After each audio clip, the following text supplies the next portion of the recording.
What is up, you guys? It is your boy, Phoenix Brenton here, and welcome to today's video. In today's video, I'm going to be doing my second last NFL mock draft.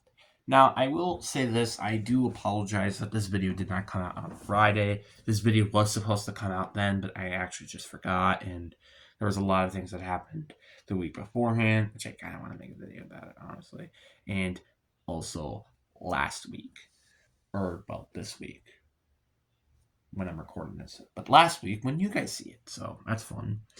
But anyways, that's probably why I haven't premiered. Honestly, I'm probably planning to do something like that. But yeah, and also if you do wonder, why my room is different, is because I am in a different room of my house. So that's why. I'm probably gonna have my own dedicated video talking about that. But for now, let's just do what we are here for, which is the second final mock draft. Now, this is a 2-round mock draft with trades, which I'm pretty sure I would have had already in the title, but I'm just clarifying for, just in case. But anyways, before we get into today's video, like and subscribe. We are on the road to getting to 700 subscribers, and I greatly would appreciate it. But anyways, enough said. Let's get into the video.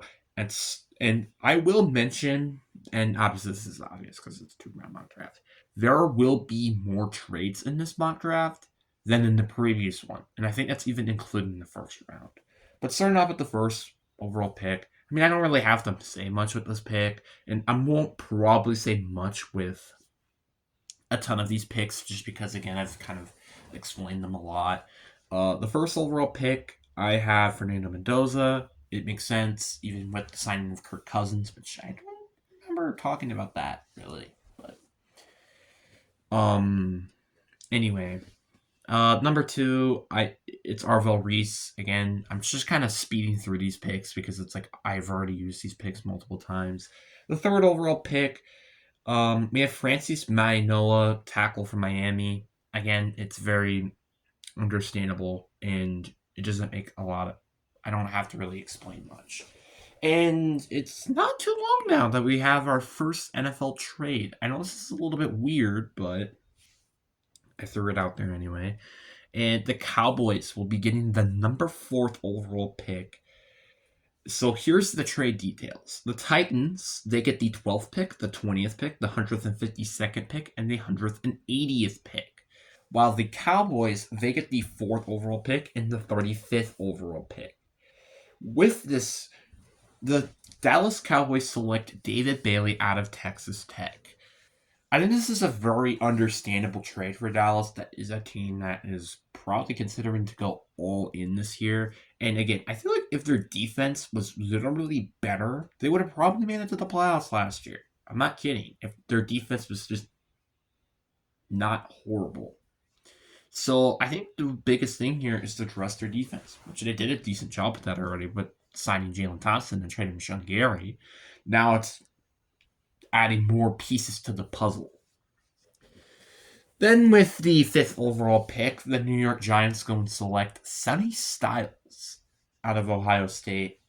I feel like it's either this, Francis Mainoa, or Spencer Fano. It really just depends on who's available with this pick. And that's why I have Sonny Styles here at number 5. Then with the 6th overall pick, the Cleveland Browns, I have them selecting Carnell Tate. I think this is probably the biggest guarantee pick outside of the top 5, just because it's like, I don't really see them going anywhere else with this pick, unless they're trading back. And then the Commanders trade their first-round pick to the Cleveland Browns. So here's the details. The Commanders, they get the 24th, the 39th, and a 2027 third-round pick, while the Browns get the 7th overall pick and the 223rd overall pick. With this pick, the Cleveland Browns will go and select Spencer Fano, tackle out of Utah State. This is just makes a lot of sense to me for Cleveland to go like trade up and trade back and stuff. And honestly, they're not trading much really to move up to 7 all the way from 24. So I think it's a win-win for both sides here. And the Commanders, they built more draft picks, not just this year, but next year. Then with the 8th overall pick, the New Orleans Saints go and select Malachi Lemon. And I don't really think I hate this pick that much. I mean, it really makes a lot of sense when you think about it. And it is a really good player. And obviously, I think he's probably the third best receiver in this class. But since one of them has injury issues, that's why I have Malachi Lemon at 8. And this is probably also another guarantee if he's available at 9. The Kansas City Chiefs go and select Ruben Jr. I don't really have to explain this one that much. I think this is probably where he's going to most likely land if it's not in the top 5. Just my opinion. Then the number 10th overall pick, we have the Cincinnati Bengals go and select Monroe Freely, tackle out of Georgia. I did consider putting Caleb Downs here, but I'm like, you know what? Let's shake things up a bit and let's go with Monroe Freely. And I don't really hate this pick for Cincinnati. Like they do need actual genuine tackle help, and I think this is a very smart move because guess what? He's a very good player, and I think he can, or a very good athlete, and I feel like he can definitely handle his own.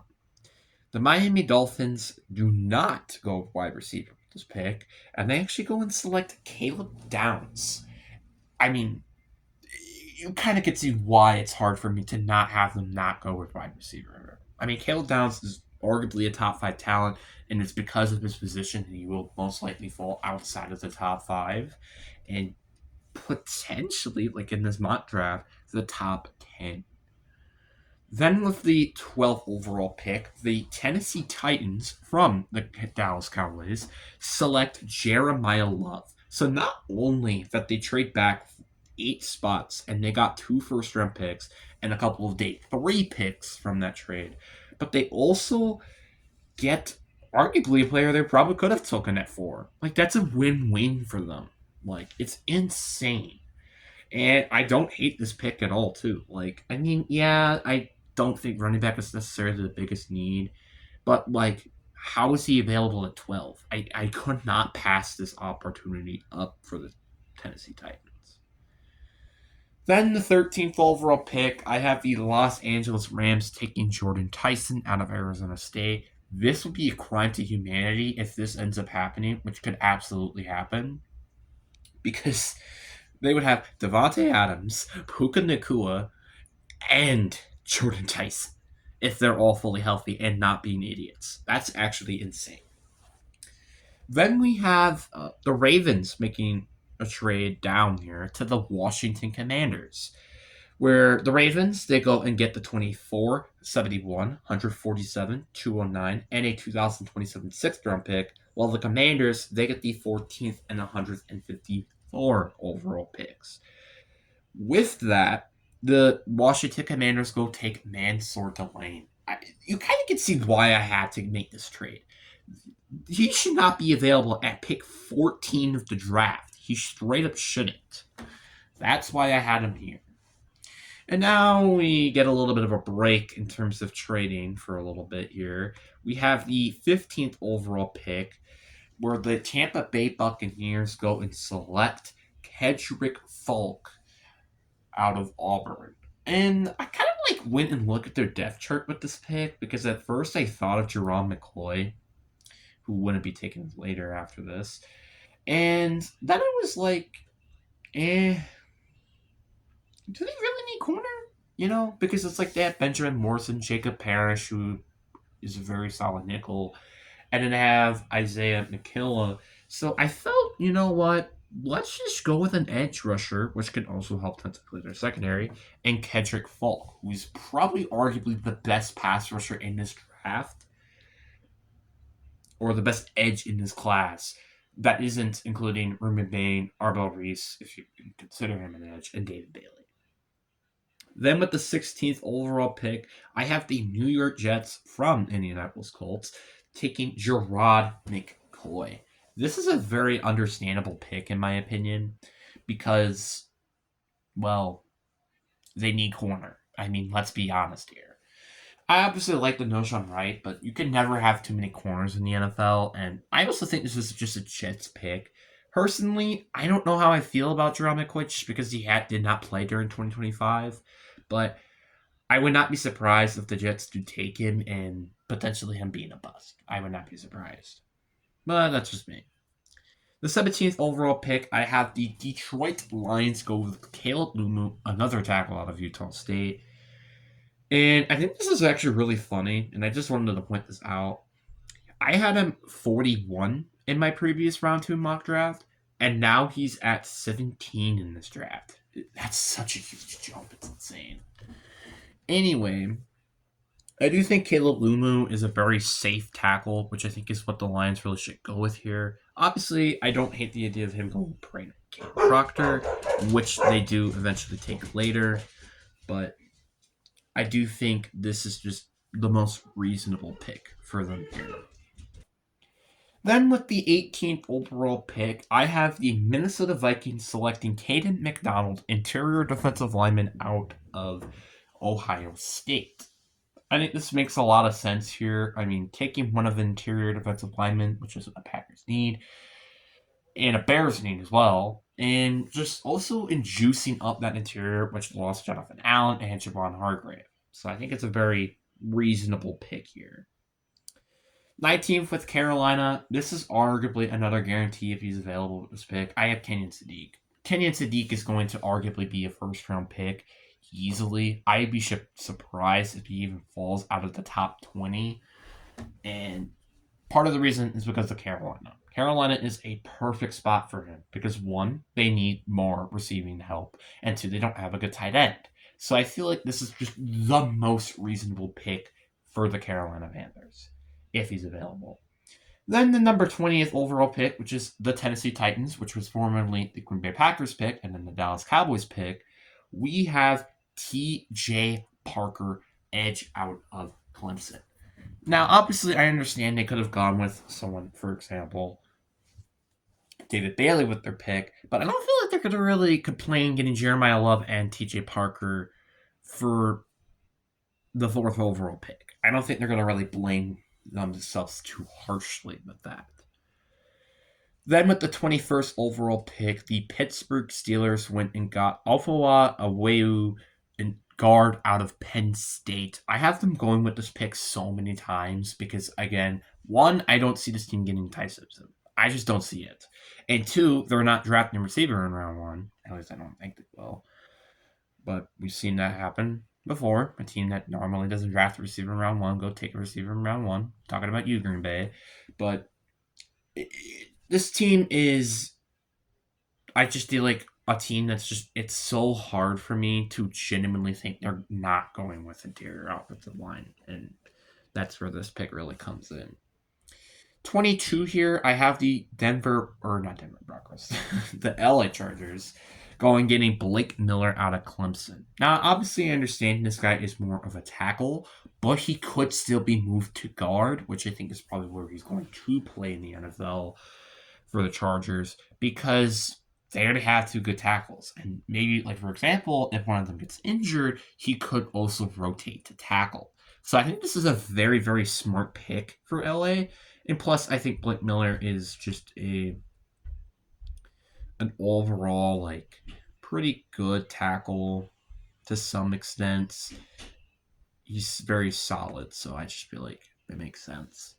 Then with the 23rd overall pick, I have the Philadelphia Eagles, for the first time I feel like ever in my mock draft, not going to a receiver, and I have them going with Caden Proctor. This is just a Eagles offensive lineman. He is beefy. He's from a good college, and he's just going to get to, sit behind Lane Johnson for a year, I think. So that's going to be really nice.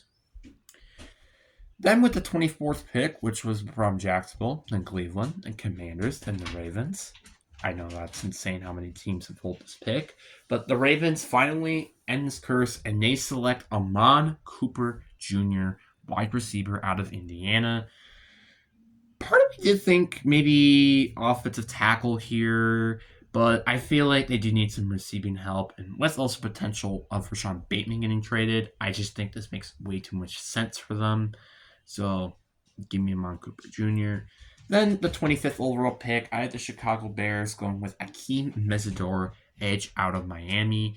I think this is probably where he's most likely going to be picked, is either like pick 20 or pick 40 in the draft. I think it's like in that range is where he's most likely going to get selected. But I think it's a very good landing spot for any team because I think he's very good for a contending team, not for a team that is in a rebuilding stage because he's 25. Then with 26, I have the Buffalo Bills taking Dylan Feynman, safety out of Buffalo. This guy is just going, I feel like he's going to be a really good player. I feel like a lot of people are kind of sleeping on him just because he's a safety. Like, I would not be surprised if this guy turns out to be, who knows, maybe better than Caleb Downs. I'm not saying that, but like, he could, realistically. Then the 27, I have the San Francisco 49ers going with Max the Anchor, tackle out of Arizona State. I think this just makes way too much sense for them. They need to get some depth out of anything. And I think the best thing they need to do in terms of depth, at least, is getting tackle. Because Trent Williams might get traded. He might retire soon. It makes too much sense here. Then 28, I had the Houston Texans going and selecting Peter Woods out of Texas. I mean, I feel like this kind of just makes so much sense for me. I mean, I didn't really like the idea of going with like Emmanuel Prigan or Chris Boston out of Texas A&M, but I just like the Peter Woods, and also they lost some depth at that position, so I think it makes sense for them to go them here. And at 29, this is arguably, I think, the hardest pick to me at pick 29 because the Chiefs could have gone with so many different players here. But to me, I have them going with Kevin Concepcion out of Texas A&M. They do need some receiving help with Rasheem Rice being unknown with his future. Xavier Worthy hasn't really panned out yet. I think this is a great pick for this team to reload their offensive weapons heading into the 2026 season. Then we have the 30th overall pick, where I have the Miami Dolphins finally taking a receiver in Denzel Boston. I like this pick personally, and also not only you get Caleb Downs, who is just going to be a freak, honestly, but you also get a very solid receiver for Malik Willis. Then the 31st overall pick, we have a trade where the Arizona Cardinals move to the 31st pick. They give up the 34 and 143 picks, while the Cardinals get that's what the Patriots get. But then the Cardinals get the 31st, where they draft Ty Simpson. The only way I see Ty Simpson getting drafted is literally if a team trades up into the first round getting him, because I just don't see anything else happening. Like, I just don't see Pittsburgh taking him. I don't see Cleveland taking him. I don't see New York taking him, because I think Geno Smith is going to be the starter, which they should, so they could tank for whoever next year. But you kind of get what I mean. 32, Seahawks. This is just such an easy one for me. I got Brandon Cisse. If he's available at 32, I'm very confident he will be taken, just because he fits what Mike McDonald wants in that system. Then we're on to day 2 with the second round, where I had the Chiefs actually trading with the Jets, where the Jets get the 40th, 148, and 176 picks, while the Chiefs get the 33rd, where they take Avion Terrell. The fact he was available in the day 2 is insane, which is why I just the Chiefs had to go with him here. Then 34 with the Patriots, that was used to be the Arizona second round pick. I have them going with Chris Brazzell, wide receiver out of Tennessee. I just looked at them and I'm like, this team needs receiver. And since there wasn't really any worthy receivers with that pick, I had them trading back and then going to get receiver. I know Jeremy Bernard out of Alabama was available, but dude, Chris Brazzell, if he pans out to be a better route runner, this guy's a freak of nature with the big size, big speed, stuff like that. Then the Cowboys with the 35th pick, which was formerly the Tennessee Titans pick, they went and select C.J. Allen. I think this is a massive it's almost just a massive steal for them. Not only they add David Bailey to their team, but they get C.J. Allen, who they kind of honestly took with pick 20 anyway. That's insane to me that this ended up paying. Then with the 36th overall pick, I have the Las Vegas Raiders selecting Colton Hood out of Tennessee. Once again, the fact that he was available with pick 36 is kind of insane to me because they're both, I think Avian Terrell and Colton Hood are both insanely good prospects at the corner position, respectively. Then, with the 37th overall pick, I have the New York Giants selecting Jeremiah Bernard, wide receiver out of Alabama. They did lose Darnell Robertson, and I just genuinely think they need to add another receiver there. I think Jeremiah Bernard is a pretty solid pick for them here, and I think it just makes a lot of sense for them. Then the 38th overall pick, I have the Houston Texans finally going with offensive lineman Emmanuel Pregun out of Oregon. Funny enough, I had them going with him in the previous first round mock draft, or the previous first round 2-round mock draft that I had. Now they get him, but with the 38th overall pick.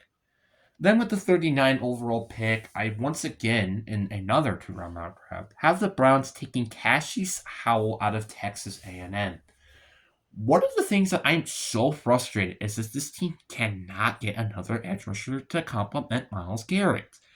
And if Cassius Howell can be just that one-trick pony who's just an insane pass rusher, I think he and Myles Garrett would be horrifying to go up against.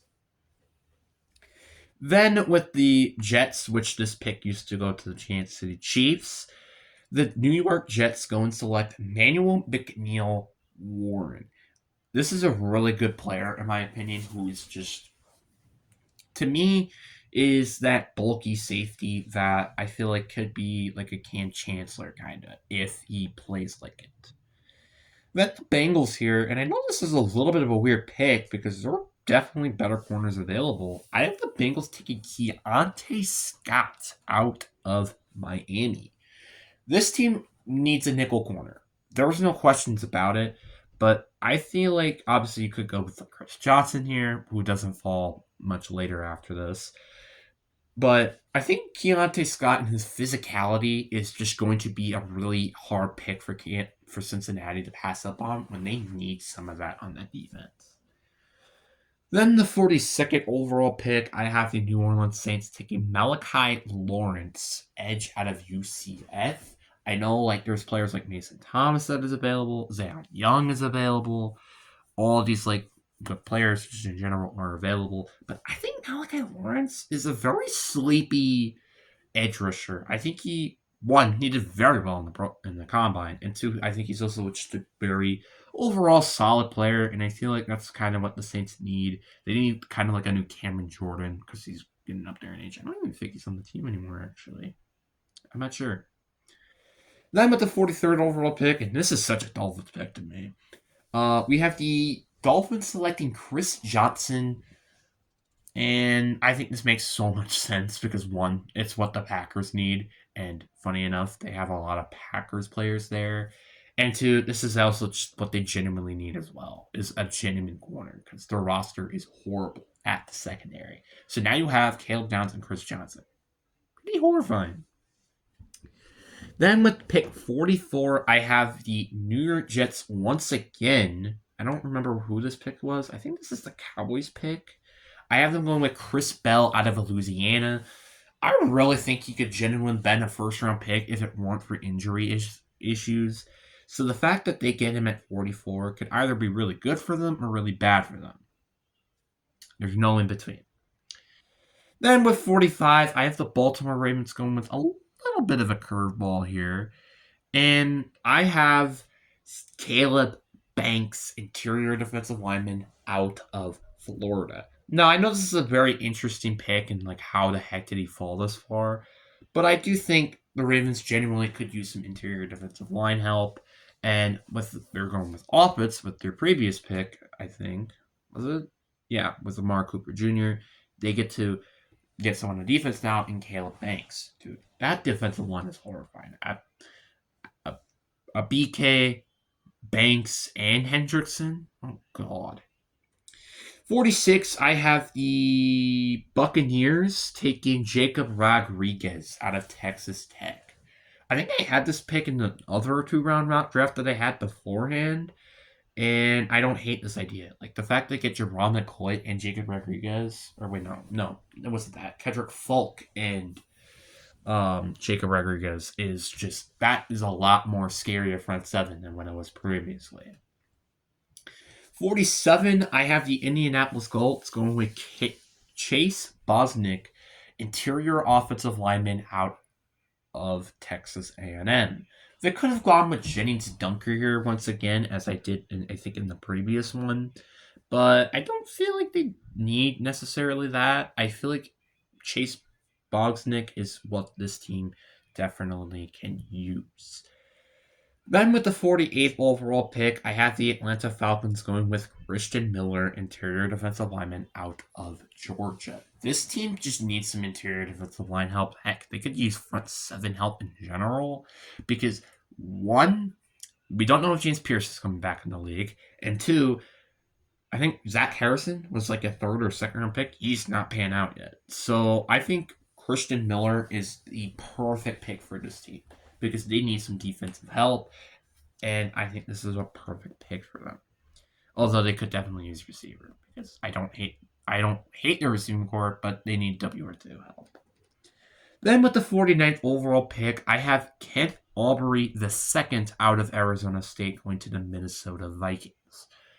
This team genuinely needs a nickel corner help, and I think this is also just ruins the Packers in terms of drafting a corner as well, which is why I just had to see them go with Kent Aubrey. Then with the 50th pick, we have the Detroit Lions taking Isaiah Young out of Missouri. Very solid pass rusher in my opinion, and I think, I just saw recently like TPS, for example, having him as a first round pick. So I think the fact that the Lions take him here is kind of nuts because I feel like he probably could fall in the top 45, but once again, still good pick regardless. 51, I have the Carolina Panthers taking Tendrin Stooks out of Arizona. And again, Carolina, they could genuinely use just defensive help in general that isn't edge or interior. I feel like they can use some linebacking help, they can use some corner help, they could use some safety help. So I went with basically the best player out of maybe those positions. Obviously, I think Anthony Hill's better, but I think Kenyon Stooks is a very big, he's 6'2". It's probably one of the bigger corners in his class, and I just think that's just what this team kind of needs. Then 52, I have Lee Hunter out of Texas Tech to the Packers. This has been the most mock drafted player, and I just hate the fact that I had to go with him here because obviously I would love Chris Johnson, which I actually did think about this team trading up to 37 to getting him. But Lee Hunter's here at 52. I don't think it's the end of the world. And also, I do think that this team may potentially trade for Dexter Lawrence, so that's there on the table as well, I guess. Then the 53, I have the Pittsburgh Steelers taking a receiver, which I feel like a lot of people are mad at me for, and taking Skylar Bell out of UConn. Again, and I feel like I'm getting a Mike Green vibe once again. Because one, he had an insane stats in college, and two, he was in a low school college. Now, I'm not saying UConn is the same as, I think it was Marshall, I think was where Mike Green came from. Because I think UConn is a little bit better because, well, they just have a really good basketball team. So, but that doesn't mean anything really that much. And I feel like he could be a solid WR3 or 2, depending on how that team goes. Then the Philadelphia Eagles, I have them taking Mason Thomas, edge out of Oklahoma. So Mason Thomas, I think, is, again, kind of just a one-trick pony, kind of. He is going to be just nothing but an edge rusher. And I think the Eagles are okay with that. I mean, they just need some depth, and I think that's kind of what he's going to be. Then the 55th overall pick, I have the LA Chargers taking Anthony Hill Jr. out of Texas. Very good linebacker, and I think he can arguably fix what this team desperately needs in terms of just depth at that position. Then the 56, the Jaguars, they go and also select another linebacker in Jake Galladay out of Cincinnati. They just genuinely need some linebacking help. And I think Jake Galladay, with this also big linebacking class, I think can definitely help with the mole. Then 57, I have the Chicago Bears go and selecting. Actually, this might be from the Bills, I believe. I think. But they go get AJ Hawksley out of LSU. Very, very maybe a bit of a reach player here, but they do genuinely need some secondary help, and I think AJ Hawksley does exactly that for this team. And I think he was also the best secondary player available, unfortunately. 58, I have the San Francisco 49ers going with, unfortunately, because I really like this guy for Seattle, is Danny Dennis Sutton out of Penn State. Now, obviously, I understand there's players like Romando Hyatt and Jake Jacobs out of Illinois. Those guys are still available, but I think this guy is a better all-around player, which is what this team kind of needs with in terms of the depth position. Then Houston Texans, I have them going with Jennings Dunker. He could just honestly be a guy who could play tackle. He could play guard. I think any of those really work. And I feel like that's what this team kind of needs. So I'm pretty okay with them going with him here. Then the Rams, I had them going with Isaiah Trotter out of Missouri. This team also, once again, I think can use some depth at the front seven. I also thought of Kate Jenkins or Ramondo Hyatt because, again, their depth at the front seven. But I think Josiah Trotter is a very worthy pick for them because they could potentially be your linebacker potentially. 62, I have the Denver Broncos taking Eli Stowers, tight end, out of, I think, like something start with a V. I don't remember. But anyway, I do think they could use a replacement for Evan Ingram for when he eventually retires. And I think this is just a really worthy pick for me. It's kind of like Noah Gray with Travis Kelce kind of thing.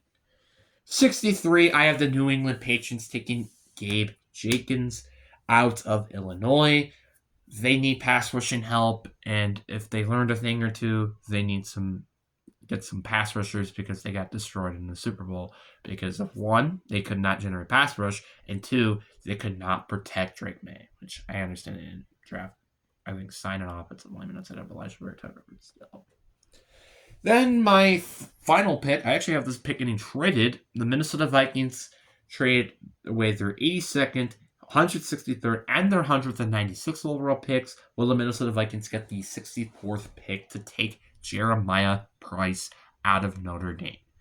This team needs some running back help with, I think Aaron Jones might potentially leave, or if he has already, or he's just old already and might retire. So I think this is a very fair pick.